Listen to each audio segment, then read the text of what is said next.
आज चाहिँ युकेमा सादेको वाइवाई चाउचाउ बनाएर खुवाऊँ है। नेपालको जस्तो मिठो त नहोला, त्यही पनि सादेको वाइवाई चाउचाउ बनाऊँ है त। के चाहिन्छ भनेर म तपाईहरुलाई भिडियोमा भन्छु है त। नेपालको जस्तो काँक्रा त छैन, पातलो काँक्रा छ। ल यसलाई मज्जाले धोएर काटौँ अनि त्यसपछि हामीले धनियालाई मज्जाले धोएर काटौँ है, मसिनो गरेर। उसानेको आलु है। अब हामीले काटौँ प्याजको पाली है, मसिनो गरेर प्याज, लसुन, खुर्सानी है, यति भए पुग्छ। अब उता वाइवाईलाई मसिनो टुक्रा गराऊ है। यसरी गराएर एउटा प्लेटमा खनाम है। हामीले के काटेका थियौ त्यो सबै राखौ है।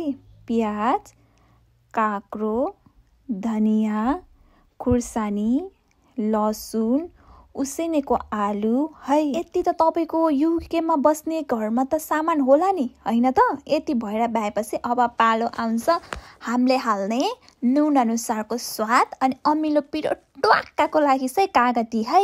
यसरी मज्जाले सबै यति सामान चाहिँ हामीले राख्नु पर्यो है। अब तातो तेलले ज्वाइया जान्देऊ है। हेर्नु त भिडियोमा जस्तै गरेर जान्नुस् है। सो हेरेको त कति मिठो बास्ना थियो, आहा नि। त्यसपछि यसरी घोल्नतर्फ लागौ है। बिस्तारै बिस्तारै मज्जाले यसलाई दाबी घोल्नु पर्छ है। यसरी घोलेर भएपछि अब हामीले चाहिँ उता कोक खोल्नु पर्छ है, किनकि अमिलो पिरो ट्वाक्क भएपछि कोक चाहिन्न त। चटपटे भन्दा सुरुमा चाहिँ मैले कोक खाएँ है।